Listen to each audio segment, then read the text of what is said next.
Do me a favor. Tell my children I love them very much. Oh, boys!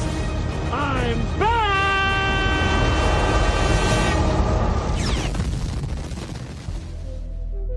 Hello everyone, I'm Patchwork, and today is a very interesting day.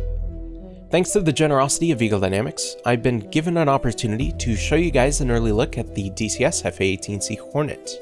The F A-18C Hornet is a module I personally have been waiting for close to, I believe, 5 years now. And man, it's a pleasure to be able to be here and show you guys this jet. The F A-18C Hornet is an all-weather, carrier-capable, multi-role aircraft originally designed on an earlier test aircraft developed by Northrop, the YF-17. The YF-17 was first competing with the YF-16 in the lightweight fighter program, and though the Air Force chose the YF-16 as the winner, the Navy wasn't as convinced. Now this would give the YF-17 development research a second chance to shine, and it was announced on May 2nd, 1975 that the YF-17 design was to be the basis for the new Navy Air Combat Fighter program. Northrop decided to partner with McDonnell Douglas, and they got to work. And this program would go on to produce the F A-18 Hornet we know today. And it's an absolute game changer of an aircraft of the DCS series. What I mean by that is, I think a lot of you, when you think of the DCS series, what comes to mind is the A-10C. The F A-18C should have no problems dethroning the A-10C as the flagship module for DCS World.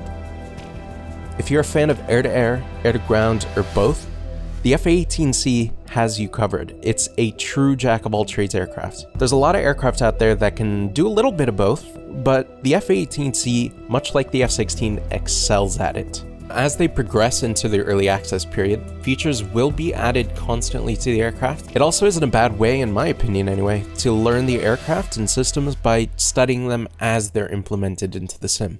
Keep in mind though, that this is work in progress and it is yet to be released. Other than that, let's go ahead and get in the aircraft.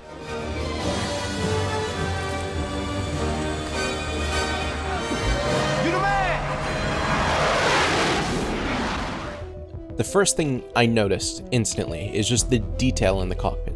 They've really outdone themselves with the texture work in my opinion. It's got that lived-in feel of the aircraft, and not only that, just these little details that make it feel so much more alive, especially in VR. For instance, the way the sun hits the heads-up display, the kind of fingerprints and just the sheen on the MFDs. They've really done a spectacular job. In the cockpit itself, we have two monochrome displays and one color display behind the stick. They also do have an option to hide the stick if you're wondering. This way you can see the bottom center display better when you're on a 2D screen. See if you can fly that thing undercover.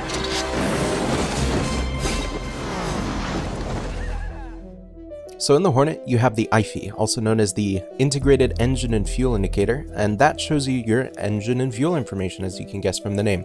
It's going to be a really good habit to get used to reading this frequently, because one of the main drawbacks of the F A-18C Hornet is the fuel consumption. Being confident in your fuel consumption and estimation is going to be a very valuable skill in this aircraft. You've got about 6 minutes of afterburners until your tanks are completely dry, but to be fair, most aircraft don't last very long with afterburner, but the F A-18C is a little bit of a special case. It does have some decent legs if you manage your fuel flow. However, don't be afraid to get some practice hitting up the tanker. In terms of tanking, if you're already decent at formation as it is, it's really not that difficult.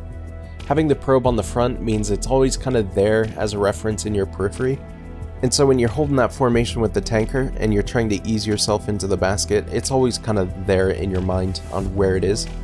And I also didn't find myself fighting the flight control systems like I might in the Mirage 2000C. They must have some kind of protective shield over that whole night. Pull up, pull up.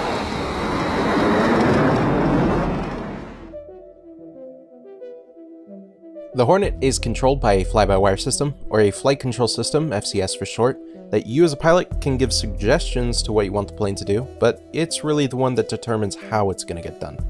The Hornet is an inherently unstable design, and it needs that computer to be able to tell the flight control surfaces what to do when you give it an order. Really not as bad as it sounds though, because you might be thinking that means it'll stop you from doing what you want it to do, but in reality, it feels like the opposite. It's more than willing to let your dumbass let it depart, pull 50 away, but it'll also help you get it back under control and recover from the situations that you put it in. And of course I want to talk about the low speed maneuvering capability. It's one of the more famed abilities of the aircraft, and man does it show here.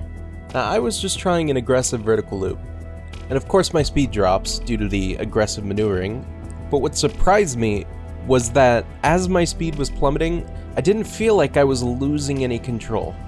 It just kept going. It's so insane. Even if your airspeed is in double digits, you have still some control of the aircraft, which is a bit crazy.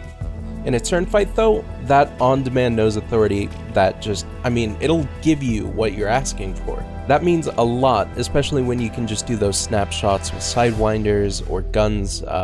Guns maybe a little bit less so. Yeah, but sidewinders definitely.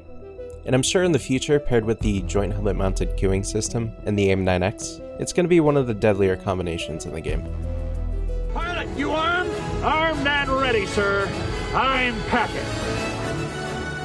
For the initial release, air-to-air ordnance is currently limited to the 20mm cannon, the AIM-9M and L Sidewinder, the AIM-7 F and M for semi-active radar-guided missiles, and in the future they'll be adding more complex air-to-air weapons such as the AIM-9X, AIM-120B, AIM-120C, and while the initial load is limited, it's still a very effective air-to-air platform, and certainly still competitive if you're interested in fighting in PvP online against other current modules.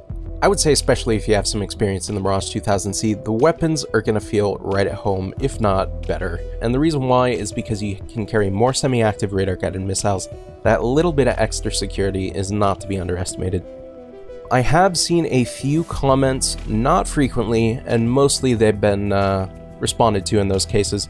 But for people wondering if Flaming Cliffs compared to a fully interactive module, if the workload in combat, air combat, is going to be a disadvantage for, say, the full modules, I think we already saw that with Mirage 2000C. It's really not, especially as you learn the aircraft, to learn the HOTAS commands, just like you would have to do with Flaming Cliffs aircrafts. Really not that different. Let's move on to air-to-ground ordnance. Air-to-ground ordnance is currently limited to unguided munitions such as dumb bombs, unguided cluster munitions, unguided rockets, and the 20mm cannon. With the current weapon selection, I would be hesitant to say that the capabilities live up to the multi-role hype. Of course that will change, as after it's released they will be implementing more weapons, more systems, but just as of right now, it's something that I believe you should be keeping in mind if you're interested in the aircraft primarily for the air-to-ground. It should be understood that almost all the F-A-18C's guided munitions will have yet to be added, such as the GBUs, JDAMs, Mavericks, Harms, JSOW Slammers, so on, will not be in at release of the early access. However, during the early access period after release, of course they will be looking to add those in. That said, they have also stated that getting weapons and systems such as the AGM-88 Harm, the AN/ASQ-228 ATFLIR targeting pod is going to be a high priority for them after release. I would recommend you check out the link in the description of the video if you're interested in finding out what weapons will be available at release, as well as what their current work-in-progress weapons and system roadmap is for the Hornet. I will say though, current weapon systems, really not a bad idea if you're more interested in a paced learning process of the aircraft. Again, I think I stated earlier in the video that this is actually a pretty opportune time if you're wanting to get the Hornet now and learn as the systems are implemented. This is an example of that. CCIP practice is definitely going to be something you can put some time into here. And again, it's not to say CCIP is not effective as an air-to-ground option. Not until the fat lady sings. Oh, yes, okay. This is important. Fat lady. I gotcha. Well guys, this was the big one. DCS F A-18C Hornet. How many years in the making? And from what I see, it is still on track to be released this month. And if you haven't already, check the description for the link to the store page, as well as other information on the Hornet. They're currently doing a pre-purchase discount. And there's also a pre-purchase on the Persian Gulf map, which I unfortunately didn't talk about much here. Maybe I will do something here shortly for that one. But my next set of videos are just going to be mostly gameplay. But until the next one, thanks for watching.